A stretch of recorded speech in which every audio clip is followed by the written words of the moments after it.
ஓம் சக்தி. இன்றைய நாள் வியாழன். இந்த கலந்துரையாடல் செய்வதற்கு மிக கடினம், ஒரு குழப்பமான ஒரு சூழ்நிலை. ஆன்மீக குரு அருள் திரு பங்காரு அடிகளார் அம்மா அவர்களின் பேரொளி ஆராதனை விழா அக்டோபர் 19. அதுக்கப்புறம் அமாவாசை, அதை ஒட்டியே ஒரு தீபாவளி. இப்படிப்பட்ட சூழ்நிலையில் நம் மனம் என்ன செய்ய வேண்டும் அப்படின்னு ஒரு விஷயம் இருக்கு. அவரை தந்தையாக பார்த்தவர், அன்பாக மட்டுமே அவரை நேசித்தவர்கள் எல்லாம் அழுவார்கள். அவரை வேண்டி ஆசி கேட்பவர் சிலர், அவருக்கு வெறும் ஆராதனை செய்துவிட்டு செல்பவர்கள் சிலர், அவருடைய மூச்சாக அவர் தந்த தர்மத்தை செய்பவர்கள் சிலர். இப்படி பலமான மன நெருக்கடி இருந்தாலும் பக்தர்கள் அவரவர் புத்தி, அவருடைய எண்ணத்துக்கேற்றுமே அது பேரொளி நாளாக, ஓங்காரத்தில் கலந்த நாளாக, நினைவு நாளாக, இப்படி பல எண்ணங்கள் தோன்றும்.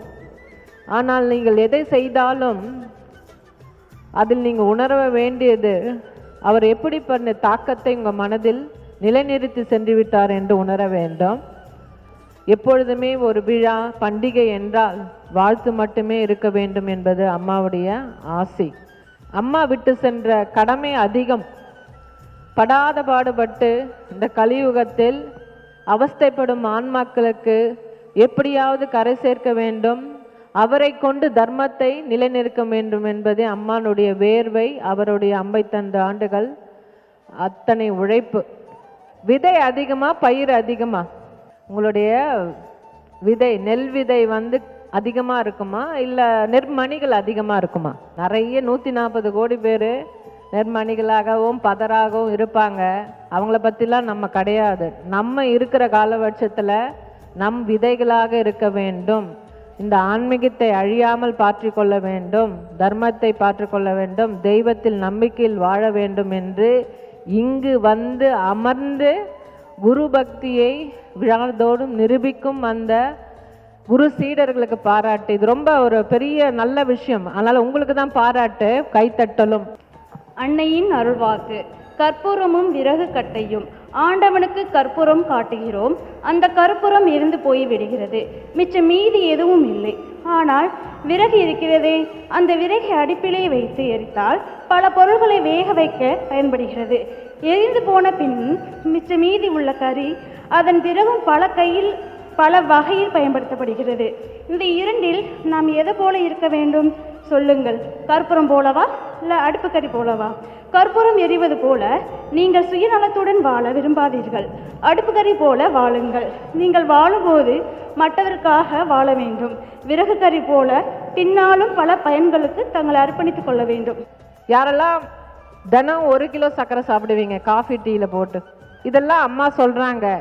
ஏன் உனக்கு உடல் உபாதைகள் வருது, உனக்கு டயபெட்டிக் அதிகமாக இருக்குது, பிரச்சனைகள் இருக்குது, அதனுடைய பாதிப்பு 35 வயசுலேயே இருக்குது, ஹார்ட் அட்டாக் இருக்குது, வேல்வு கொஞ்சம் அடைக்குது அப்படின்ற விஷயத்தெல்லாம் அம்மா மருந்தாக சொல்கிறப்ப அதை தினம் எடுத்துக்கொள்ளுங்கள்.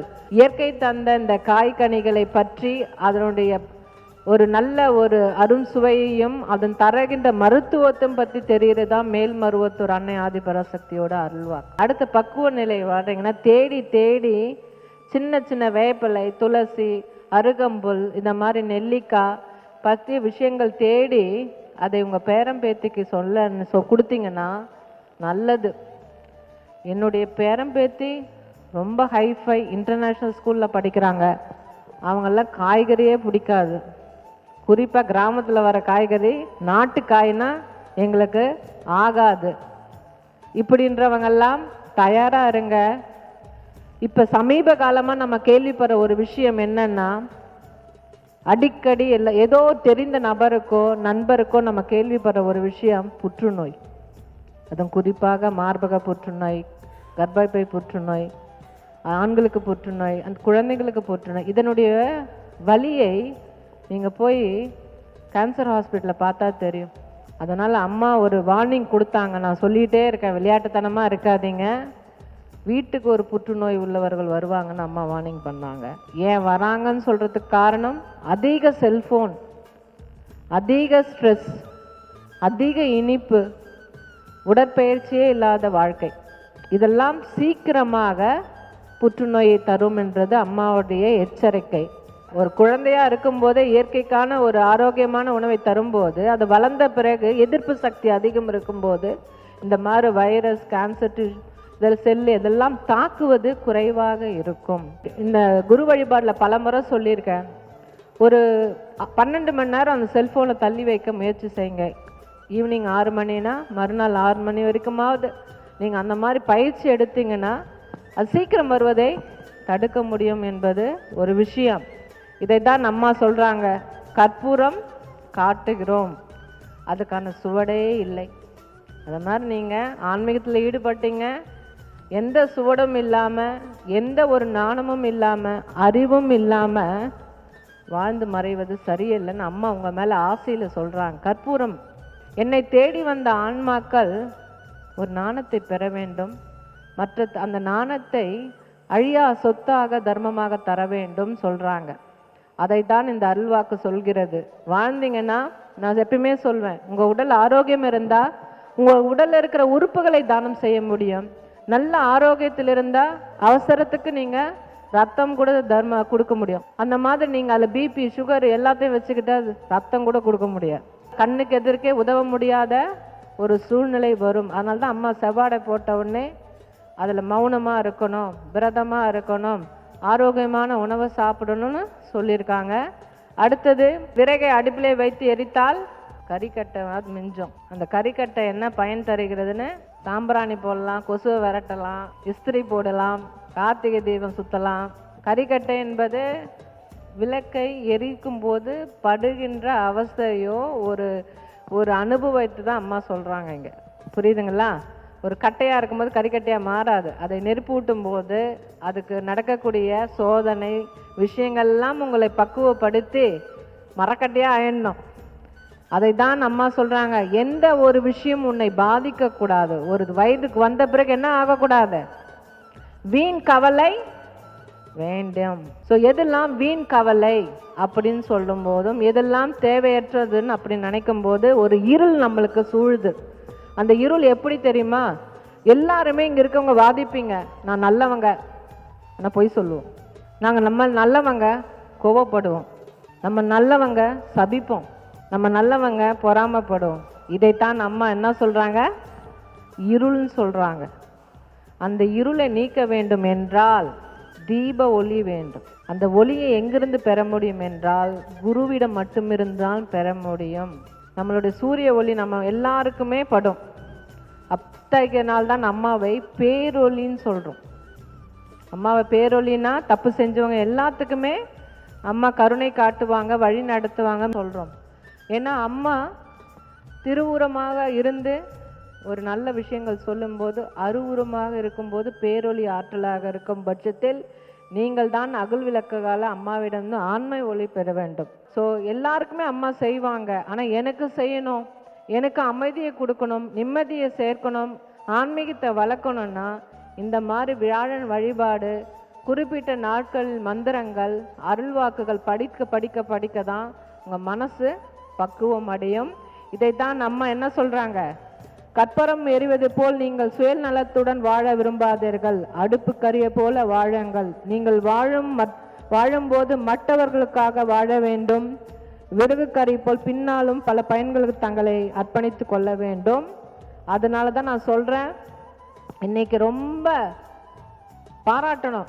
சிரத்தை எடுத்து சில பெண்கள் குருவோட விழாந்தோறும் அவங்க வீட்டில் என்ன இருக்கோ அதை சமைச்சு எடுத்துகிட்டு வந்து குருவுக்கு பிரசாதம் கொடுக்கும்போது அங்கே யாரோ ஒருத்தர்கள் சாப்பிட்றாங்க. இவர்கள் எல்லாம் அன்னை ஆதிபராசக்திக்கு அன்னத்தை கொண்டு வந்து அவருடைய ஆசையை கேட்டிருக்காங்க. இதை சாப்பிட்றவங்க எல்லாருக்கும் பிரசாதமாக போய் மருந்தாக போய் அவருடைய குறைகள்லாம் தீர்க்க வேண்டும். அது மட்டும் இல்லை, மனசுக்கு எப்படி இருக்குன்னா, இந்த பெண் பிள்ளைகள் இருக்காங்க இல்லையா, சிரத்தையோட ஒவ்வொரு விழாழன் குருவுக்கு அவருடைய அலங்காரத்திற்கும் அதன் மூலம் சில பயன்களும் தர அந்த பெண் பிள்ளைகளுக்கு கைத்தட்டுங்க. ரொம்ப ஒரு நல்ல ஒரு விஷயம். விழாழந்தோறும் என் குரு ஓங்காரத்தில் கலந்த நாளன்று அவரை உயிர்ப்புடன் வைத்துக் கொள்வேன் என்பதற்கு இந்த ஆராதனை அபிஷேகம். அதை தொடர்ந்து செய்கின்ற அந்த பெண்களுக்கு பாராட்டுக்களும் நன்றி. அது மட்டுமல்ல, ஏதோ ஒரு கனியை வைத்து அம்மாவுடைய ஆசையை கேட்கின்ற அந்த பெண் குழுவுக்கும் பாராட்டுக்கள். குரு சொல்லியிருக்காங்கல்ல, தர்மம் தான் முக்கியம். தீபாவளியில் நீங்கள் பட்டாசு வெட்டு பரவசம் அடைவதை விட நீங்கள் தர்மத்தை செய்து தாய் தந்தரை இழந்த குழந்தைங்களுக்கு ஒரு துணி வாங்கி கொடுக்கறது, சாப்பாடு போடுறது, அதை மாதிரி மேல்மருவத்தூர் ஆதிபராசக்தி மன்றத்தை சார்ந்தவர்கள் நிறைய பேர் கடந்த ஒரு வாரமாக செஞ்சிட்ருக்காங்க. அவங்களுக்கு கைத்தட்டலும் பாராட்டுக்களும். அது மட்டுமல்ல, இந்த சித்தர் பீடத்தில் அனுதினம் சேர்ந்த குழுவும் மனநோயில் பாதிக்கப்பட்ட ஆண்களுக்கு ஆடை கொடுத்துருக்காங்க, அதுவும் கைத்தட்டணும். ஆதிபராசக்தி குழுமை பள்ளி சேர்ந்த சக்தி நேரி சேர்ந்த பிள்ளைகள் எப்பொழுதுமே எய்ட்ஸில் பாதிக்கப்பட்ட குழந்தைங்க முதியோர் இல்லத்துக்கு தொடர்ந்து கிட்டத்தட்ட ஒரு 15 ஆண்டுகளுக்கு மேலே இந்த தீபாவளியை தன்னை பேரனாகவோ பேத்தியாக எடுத்து அந்த செய்கிற அந்த கேன்சர் பேஷண்ட்ஸுக்கெல்லாம் தொடர்ந்து செஞ்சிட்ருக்க அந்த பிள்ளைங்களுக்கு நல்ல ஒரு பாராட்டியும் கைத்தட்டியும் அம்மாவுடைய ஆசையும் வேணும்னு சொல்லுங்கள். ஸோ இன்றைய கருத்து என்னன்னா, ஒரு தீபாவளியை இப்படியும் நீங்கள் மகிழ்ச்சியுடன் கொண்டாட முடியும். உங்கள் குடும்பத்தில் மகிழ்ச்சி, புத்தாடை, பட்டாசு எல்லாம் பண்ணிக்கோங்க.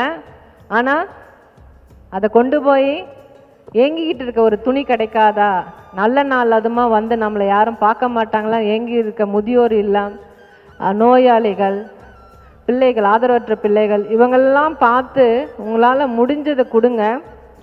ஆதிபராசக்தி அன்னை இல்லத்தில் 15 ஆண்டுகளாக சிஓ இருக்கிறதுனால ஒரே ஒரு கோரிக்கை, எப்பொழுதுமே கிழிந்து தேவையற்ற உடையை தர்மம் செய்யாதீங்க. என்கிட்ட வேஸ்ட்டாக போகுது அப்படின்றத கிழிஞ்சதையும் பயனற்ற ஒரு விஷயத்தையோ தயவு செய்து அவங்களுக்கு கொடுக்காதீங்க. நீங்கள் வாங்குகிற ஒரு ட்ரெஸ்ஸில் ஒரு 250 ரூபாவோ 350 ரூபாவோ ஒரு பிள்ளைக்கு ஒரு ட்ரெஸ்ஸை வாங்குறது அவசியம். ஏன்னா அந்த பிள்ளைங்களோட கனவு எப்படி இருக்கும் பாருங்கள். ஒரு நாளாவது புத்தாடை அணிய மாட்டோமா, ஒரு நாளாவது நல்ல சாப்பாடு செய்ய மாட்டோமான்னு சொல்கிறவங்களுக்கு எப்படியுமே பழைய துணியும் பழைய ஒரு விஷயத்தையும் செய்யாதீங்க. வேண்டாத பலகாரத்தெல்லாம் எடுத்து போய் கொடுக்காதீங்க. எது கொடுத்தாலும் அது சின்ன விஷயமா இருந்தால் கூட உங்களால் முடிஞ்சதை ஒரு நல்ல ஒரு பயன்படுத்தக்கூடிய சாப்பிடக்கூடிய ஒரு விஷயமா ஒருத்தர் கொடுத்தீங்கன்னா கூட போகும். நான் திரும்ப சொல்கிறேன், ஒரு 100 ரூபாய் கூட நீங்கள் இந்த மாதிரி மழை காலத்தில் தர்மம் செய்யலாம், போர்வை தர்மம் செய்யலாம், ஒரு குளிருக்கு நல்ல ஒரு விஷயம் செய்யலாம். ஏன்னா தொடர்ந்து மழை பெய்யும் போது சில பேருக்கு சாப்பாடு கிடைக்காது, அது மிருகங்களாக இருக்கலாம், அவங்களுக்கெல்லாமே உங்களால் முடிஞ்சதை பண்ணும்போது வீட்டில் வீணடிக்காதீங்க. எத்தனை சாப்பாடை குப்பை தொட்டியில் போடுறோமோ அப்பெல்லாம் அதுக்கான பல வாய்களும் வயிறும் காத்திருக்குதுன்னு நினச்சிங்கன்னா நீங்கள் அனாவசியமாக அன்னதானத்துலேயும் சரி மற்ற இடத்துலையுமே நீங்கள் கீழே கொட்ட மாட்டீங்க. ஒரு பருக்கா இருந்தால் கூட அது கெடுறதுக்கு முன்னாடி எடுத்து தர்மத்துக்குன்னு வைங்க. தர்மம் இருக்கும்போது நமக்கு அமைதியும் நிம்மதியும், அம்மா இருக்கிறாள் நம்மை காப்பாற்றுவாள் என்ற நம்பிக்கையும் தைரியத்தோடு நாம் வாழ்க்கையை இனிதே தொடங்குவோம். ஓம் சக்தி. நன்றி. ஓம் சக்தி. அம்மாவின் ஆன்மீக ஒளிபரப்பும் மேல்மருவத்தூர் சித்தர்பீடம் யூடியூப் சேனலை சப்ஸ்கிரைப் செய்து மேல்மருவத்தூர் சுயம்பு அருள்மிகு ஆதிபராசக்தி சித்தர்பீடத்துடன் இணைந்திருங்கள். பெல் ஐகானை கிளிக் செய்து புதிய காணொளிகள் பற்றிய அறிவிப்புகளை உடனுக்குடன் பெறுங்கள்.